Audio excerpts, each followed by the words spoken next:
कि हमने पूछा कि भाई मैथ्स में का टेस्ट हुआ था और कितने कितने मार्क्स है 10 में। तो स्टूडेंट्स ने कहा कि ऐसे बोला कि 4 आए थे, 6 था, 8 और 10। मान लो 4 स्टूडेंट्स ऐसा। तो चारों ने अपने अपने मार्क्स बताए? हाँ और क्या, अपने अपने मार्क्स बता दिए। अब सवाल है कि मैं अब 4 मार्क्स को तो याद नहीं रख सकता, है ना। तो मैंने सोचा कि ऐसी कौन सी वैल्यू को मैं मानूंगा कि एक वैल्यू से मैं पूरे क्लास को रिप्रेजेंट कर सकूं कि इस क्लास में ऑन एन एवरेज स्टूडेंट्स का परफॉर्मेंस ऐसा है आउट ऑफ 10। तो हमें किसी ने सलाह दी कि आप ऐसा करो कि 4 + 6 + 8 + 10 कर लो, उसको आप बाई 4 कर लो। हमने कहा ठीक है। तो ये 6 + 4 10, 10 20 + 8 28 बाई 4 = 7 आ गया। तो मैंने ये कहा कि इस क्लास में ऑन एन एवरेज अगर मैं ऐसा कहूँ कि हर स्टूडेंट को 7 मार्क्स आए तो भी मुझे 28 मिल जाएगा 4 स्टूडेंट के हिसाब से। फिर अगर हम इसको थोड़ा मैथमेटिकली डीप में जाकर देखें तो हमने यहाँ देखा कि अच्छा हमने कह तो दिया ऑन एन एवरेज सबको 7 मिले हैं, तो ऐसा है क्या कि क्या किसी एक भी स्टूडेंट को 7 मार्क्स मिले हैं? तो आंसर मिला कि नहीं। No sir. यहाँ तो एक भी स्टूडेंट को 7 मार्क्स नहीं मिला। तो हमने ये सोचा कि क्या ऐसा हमेशा होगा कि एक भी स्टूडेंट को 7 मार्क्स नहीं मिलेगा तभी मेरा एवरेज 7 आएगा? तो आंसर मिला कि नहीं।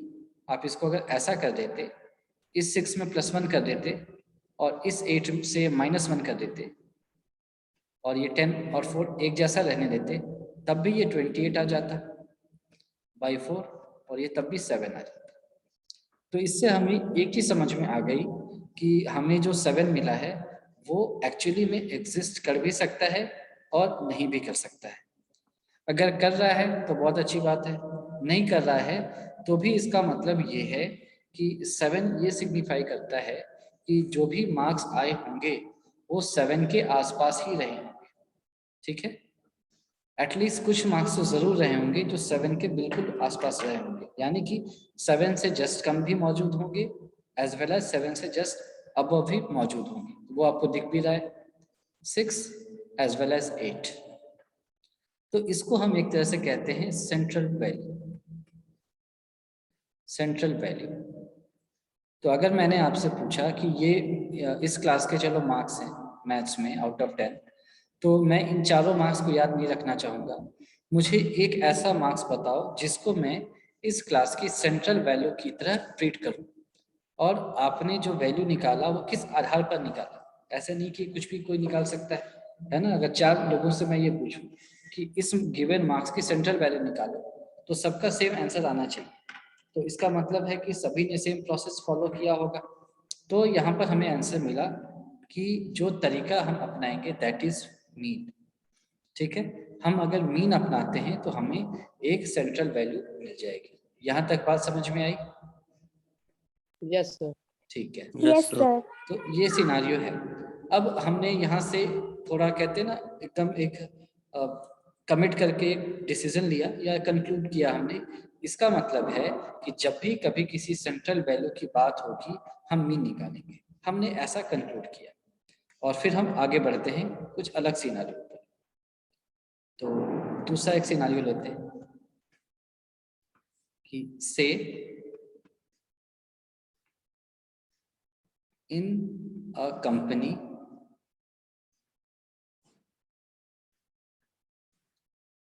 salary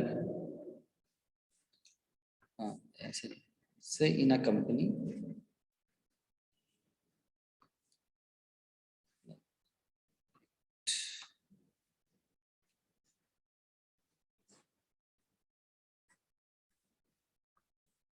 salary of a few employees working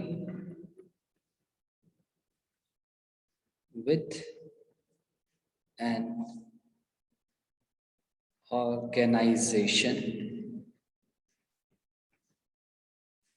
salary of a few employees. दो चीजें इंग्लिश के लिए याद रखेंगे आप, हमने यहाँ लिखा है अ फ्यू, तो जब हम सेंटेंस लिखते हैं तो फ्यू का मतलब होता है 0 और अ फ्यू का मतलब होता है फ्यू। यानी कि अगर मैं लिखता यहाँ पर, ये इंग्लिश के लिए है, कि अगर मैं लिखता सैलरी ऑफ फ्यू एम्प्लॉइज, तो इसका मतलब है कि मैं कह रहा हूँ सैलरी ऑफ 0 एम्प्लॉइज, मतलब कुछ भी नहीं। यस है ना, मतलब ये ना आप याद रखें।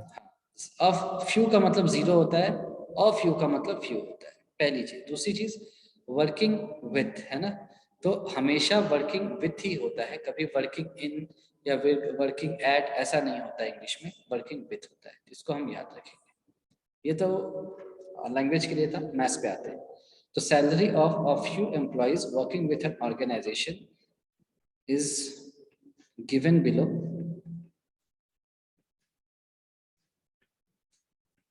और यूनिट क्या है, थाउजेंड्स पर मंथ। ठीक है, तो एक कंपनी है, उसमें कुछ एम्प्लॉयज काम कर रहे हैं, उनकी सैलरी महीने में कितने हजार वो कमा रहे हैं, इस फॉर्म में लिखा हुआ है।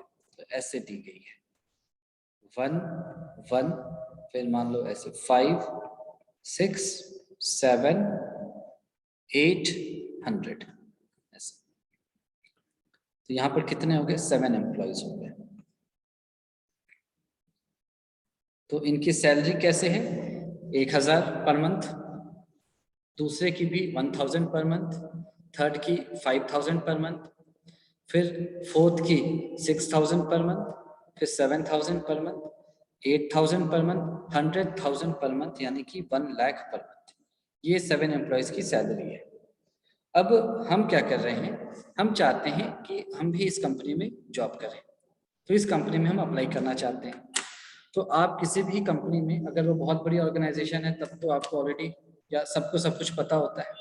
अगर वो बहुत बड़ी ऑर्गेनाइजेशन नहीं है तो पहले हम जानने की कोशिश करते हैं कि वहाँ पर जो लोग काम कर रहे हैं वो सेटिस्फाइड है कि नहीं, उनकी सैलरी वगैरह कितनी होगी, और मैं ज्वाइन करूँगा तो मुझे लगभग ये कंपनी कितना पे कर सकती है।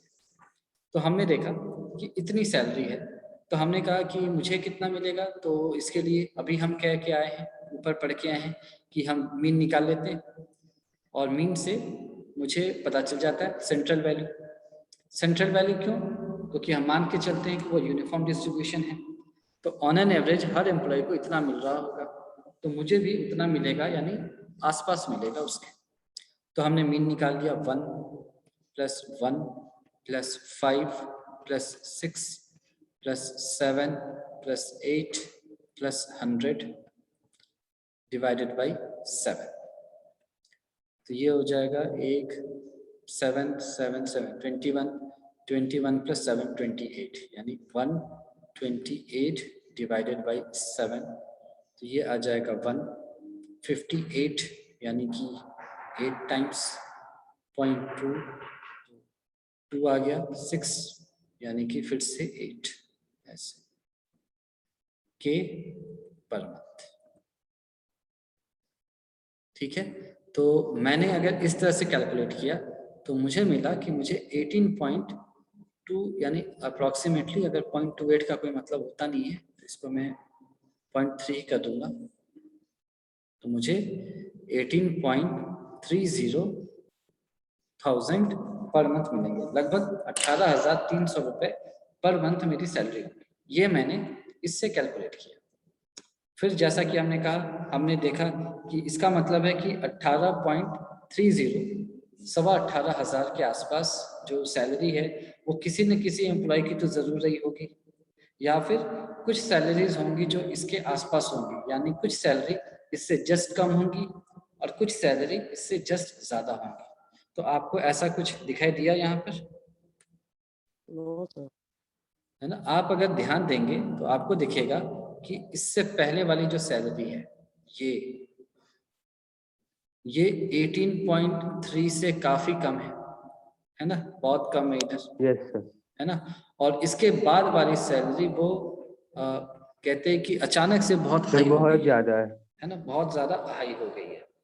तो और इसी हाई वैल्यू की वजह से जो मेरा एवरेज है, मीन था, वो इतना आ पाया, वरना अगर इसको हटा दे तो एवरेज मेरा बहुत कम होता, 2500 3,000 4,000 के आसपास होता।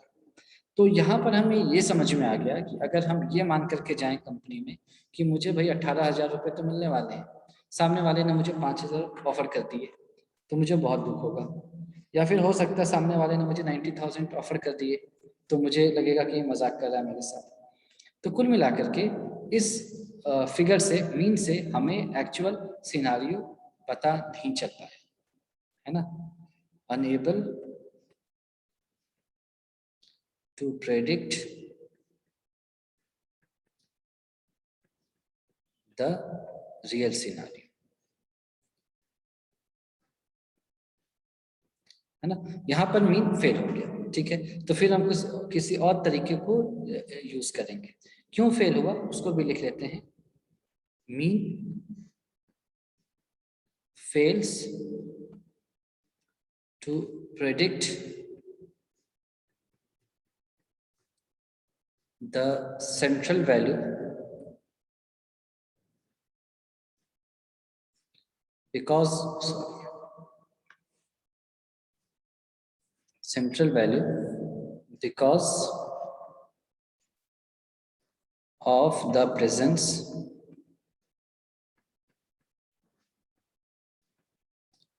of an absurd data।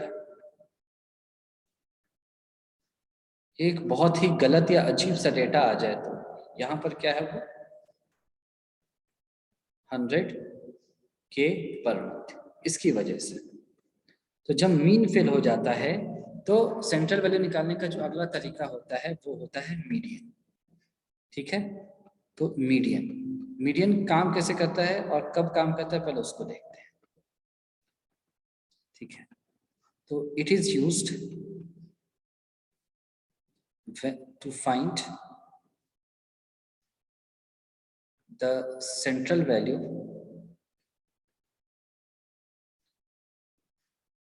of a data set।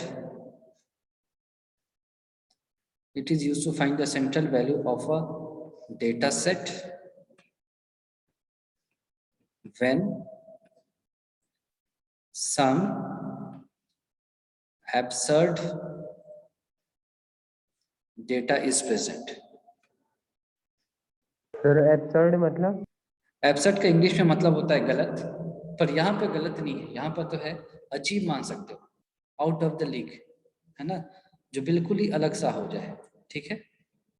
तो when some absurd data is present, ये हुई पहली चीज कि इट इज यूज कब हम यूज करेंगे, है ना, हमें थोड़ी ना एग्जाम में कोई बताएगा। अगर बता दिया तो अच्छी बात है, नहीं बताया तो it is used to find the central value of a data set when some absurd data is present। पहली चीज ये। फिर ये काम कैसे करेगा, तो it nullifies the effect of this absurd data। तो ये इस एब्सर्ड डेटा के इफेक्ट को नलिफाई कर देगा, इसको न्यूट्रलाइज कर देगा। यहां तक ठीक है, ये बताओ कैसे करेगा वो हम देखेंगे। ये डेफिनेशन समझ में आया? बोलो भाई। सर ये लास्ट वाली लाइन नहीं समझ में आई, इट नलिफाइज से। चलो ये नहीं समझ में कोई बात नहीं, अभी मैं समझाऊंगा ना, इसको लिख लो पहले बस, है ना। इसको लिख लो यहाँ, लिख लिया यहाँ तक। नो सर, नो लिख सर रहे एक मिनट। जल्दी से लिखो, जल्दी से लिखो।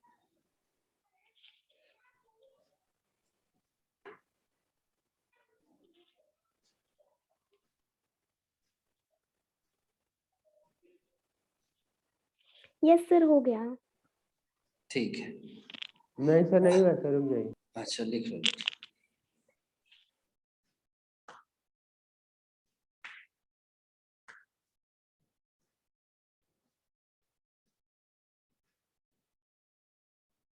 सर हो गया। ठीक है, अब हम समझते हैं कि हमने कहा क्या। तो फिर से जो डेटा सेट है उसको लिख लिया, 1 1 5 6 7 8 100। हमने कहा कि चलो भाई टोटल नंबर ऑफ डेटाज, ये क्या है 1 2 3 4 5 6 7 7 therefore सेंट्रल वैल्यू, तो सेंट्रल वैल्यू क्या हो जाएगी, ये ऑड नंबर है ना, तो ऑड नंबर के लिए क्या हो जाएगा 7 + 1/2th डेटा, यानी कि 8/2th data which is equal to 4th data, और 4th डेटा यहाँ पर क्या है 6 है ना 6, तो ये हो जाएगा मीडियन। ठीक है, यहाँ तक अभी ठीक है। सेंट्रल वैल्यू हमने कैसे निकाला कि हमने पहले काउंट किया कितने डेटा है ना, अगर वो ऑड है तो उसमें एक जोड़ा, क्योंकि ऑड को 2 से डिवाइड करेंगे तो फ्रैक्शन में आएगा, डेसिमल में आएगा, तो उसमें एक जोड़ा तो 8 हो जाएगा, उसको 2 से डिवाइड किया तो 4th डेटा, ये हम कहेंगे कि ये मेरी सेंट्रल वैल्यू है, ये मीडियन है। अब हमने देखा कि 6 एक्चुअली में प्रेजेंट है क्या, या 6 के आसपास की वैल्यू प्रेजेंट है क्या इस डेटा सेट में, तो आंसर मिला हाँ, 6 खुद भी प्रेजेंट है और 6 के आसपास की वैल्यू भी प्रेजेंट है। इसका मतलब मैं अगर ये एज्यूम करूं कि मैं नौकरी करने जाऊंगा तो मुझे ये 6000 या मे बी उसके आसपास की कोई सैलरी ऑफर करेंगे, तो शायद मैं सही सोच रहा हूँ, ठीक है ना, इतना हो सकता है, देख सकते हो आप। और हमने जो कहा नलीफाई द इफेक्ट, तो ये देखो 100 के इफेक्ट को यहाँ पर नलीफाई कर दिया, इस यहाँ तो 6 आ रहा है, इसको कोई फर्क नहीं पड़ता कि ये 100 है या 500 है ना, क्यों, क्योंकि इसने वैल्यू के हिसाब से नहीं चेक किया। जो मीन होता है वो इंडिविजुअल वैल्यूज के का जो प्रेजेंस है उसका जो इफेक्ट है उसको कंसीडर करना पड़ता है। जो मीडियन है वो पोजीशन के हिसाब से काम करता है, वैल्यू के हिसाब से काम नहीं करता है। ये समझ में आ रही है बात? तो इस हिसाब Yes, से sir. हम एक जनरल सी बात नहीं कह सकते, और मोड भी हम देखेंगे आगे, तो हम देखेंगे कि ये सिनारियो और भी थोड़ा कॉम्प्लिकेटेड कभी हो सकता है।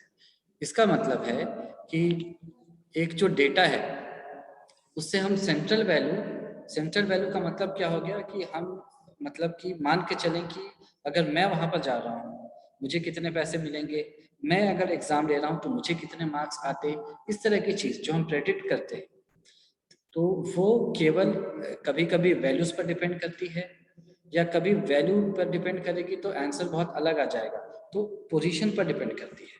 तो इसको आप लिख सकते हो कि in median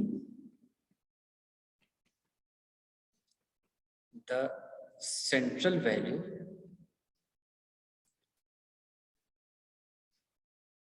depends on the position of data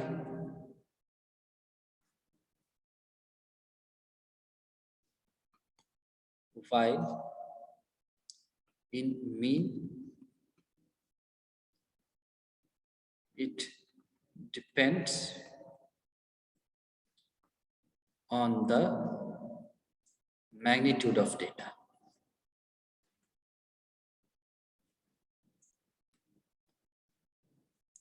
ठीक है, ये बात थोड़ी बहुत समझ में आई? Yes. तो ये एक डिफरेंस है, आपको कभी भी पूछा जाए मीन और मीडियन में क्या डिफरेंस मैग्नीट्यूड है। पे मतलब मैग्नीट्यूड मतलब वैल्यू, जैसे 10 तो 10 का मैग्नीट्यूड हमेशा 10 रहेगा, वो पहले पोजीशन पे हो या 50वें पोजीशन पे हो, है ना। तो जैसे 6 + 8 कर रहे हैं तो वैल्यू को ऐड कर रहे हैं ना, पहले पोजीशन हम थोड़ी ना पूछ रहे थे कि पहले बच्चे को 4 आए थे या 8 आए थे या 10 आए थे, उससे फर्क नहीं पड़ता था, सिर्फ हम मार्क्स को काउंट करके नंबर ऑफ स्टूडेंट से डिवाइड कर रहे थे। यहाँ पर अगर मान लो 100 बीचों बीच होता, 1 1 5 100 ऐसे होता, ऐसे तब ये चीजें वेरी करती है ना। तो इसीलिए हमने कहा in median the central value depends on the position of the data, while in mean it depends on the magnitude of the data. ये ठीक है, समझ में आया? Yes, sir. ठीक है, अभी भी हमने मीडियन की ऑफिशियल डेफिनेशन नहीं लिखी है, वो अब लिखने जा रहे हैं। तो आपको समझ में आ गया होगा, दो चीजें ध्यान में कर लो कि पहली चीज कि इसको यूज कब करेंगे, जब कोई एब्सर्ड वैल्यू है हमारे पास और उसके इफेक्ट को हमको न्यूट्रलाइज करना है ना, नलीफाई करना है, तो फिर हम मीडियन को यूज करेंगे पहली चीज। और ये पोजीशन पर डिपेंड करता है, वैल्यू पर नहीं करता है। ये है क्या, उसको अब लिख लेते हैं।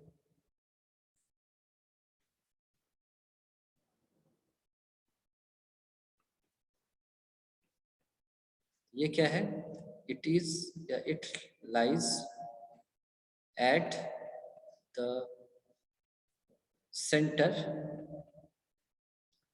ऑफ द, या इट इज ऐसे नहीं, पहले ये भी एक डेटा है, तो पहले तो ये कि है क्या।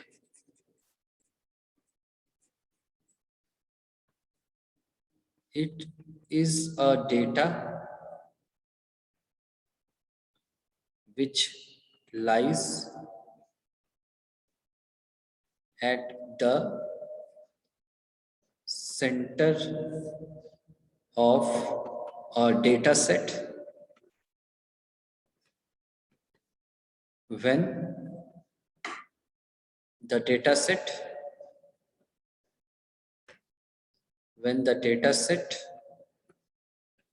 is arranged either in ascending order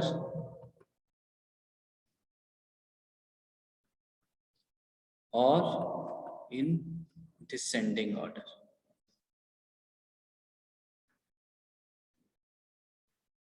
ठीक है, तो हमारे पास बहुत सारे डेटा हैं, जैसे मान लो 4, 6, 10, 15, 25, 0, 9, -2 ऐसे करके दे दिए।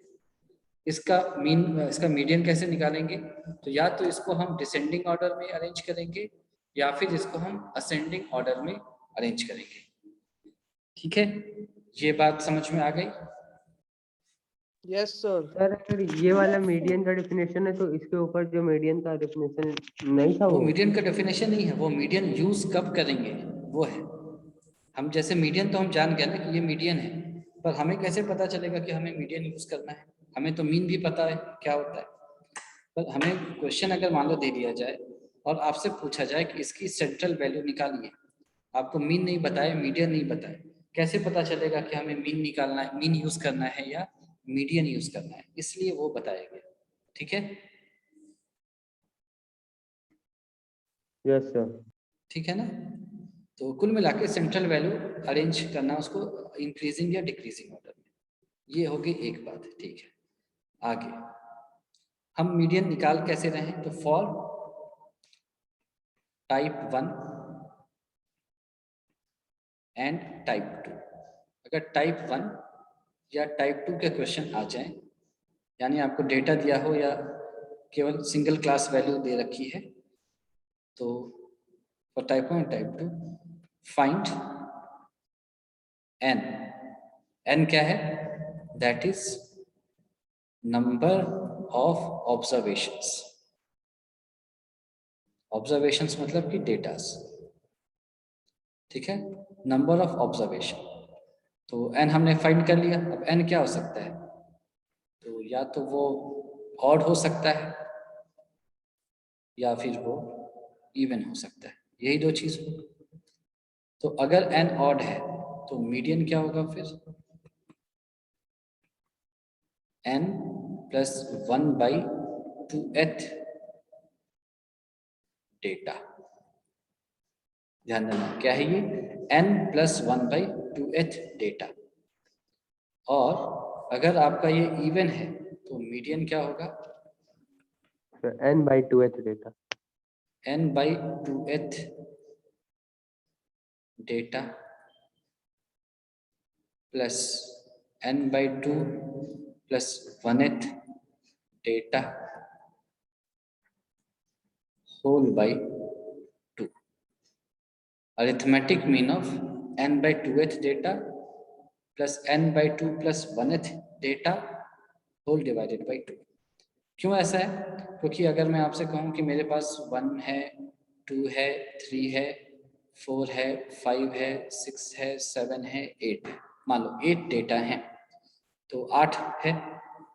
मिडिल आपको 4 जैसा लग रहा होगा, तो कोई ऐसे चलना शुरू करता है, पहला, दूसरा नहीं मतलब 1 2 3 4, वो कहेगा ये जो है ये मेरा मीडियन 4 और 5 दोनों होगा। हाँ एक मिनट रुक जाओ, 4 मेरा मीडियन है, तो ये इंक्रीजिंग ऑर्डर पे है। कोई उल्टा भी तो कर सकता था, डिक्रीजिंग ऑर्डर पे, तो ये पहला दूसरा तीसरा चौथा, तो उस हिसाब से वो कहेगा कि ये मेरा इंक्रीजिंग, ये मेरा मीडियन है। तो दोनों के झगड़े को हटाने के लिए या एक यूनिफॉर्मिटी लाने के लिए हम मानेंगे कि इन दोनों का जो मीन होगा वो ज़्यादा एक्यूरेट पिक्चर देगा, है ना, इन दोनों का जो मीन होगा वो ज़्यादा एक्यूरेट पिक्चर देगा। तो फिर हम इस हिसाब से करेंगे n/2th data plus n/2 plus 1th data whole divided by 2। यहाँ तक क्लियर है ये दोनों चीजें? बताओ भाई। Yes sir. कम। ठीक है, तो ये टाइप 1 टाइप 2 का है। हमारे लिए जो इम्पोर्टेंट है जो हमारे एग्जाम में आएगा वो टाइप 3 है बेसिकली। टाइप 1 टाइप 2 के भी आ सकते हैं, तो एक दो क्वेश्चन हम करेंगे। टाइप 3 मेन है। इसमें क्या होता है कि जो हमारा जो डेटा होगा मीडियन क्लास होगा, वो मतलब डेटा होगा वो किसी क्लास में लाई कर रहा होगा, इंटरवल में लाई कर रहा होगा ए से बी के बीच में। तो यहाँ पर एक सिंगल वैल्यू है 4 या 5, है ना। फोर्थ एक अलग पोजीशन है, फिफ्थ एक अलग पोजीशन है, उनका मीन हमने निकाल लिया, ठीक है। लेकिन जब वो इंटरवल में लाई कर रहा है तो 4 भी इसी इंटरवल में लाई करेगा और 5 भी इसी इंटरवल में लाई करेगा, तो फिर हमें अलग अलग निकालने की जरूरत नहीं पड़ेगी। तो उसके लिए हमने लिख लिया कि इफ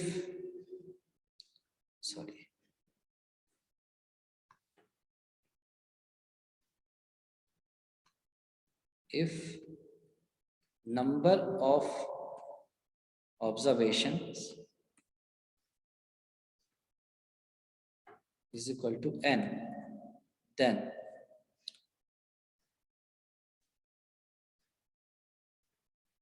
अगर n ऑड है और यहाँ पर n मेरा इवन है, तो मीडियन जो होगा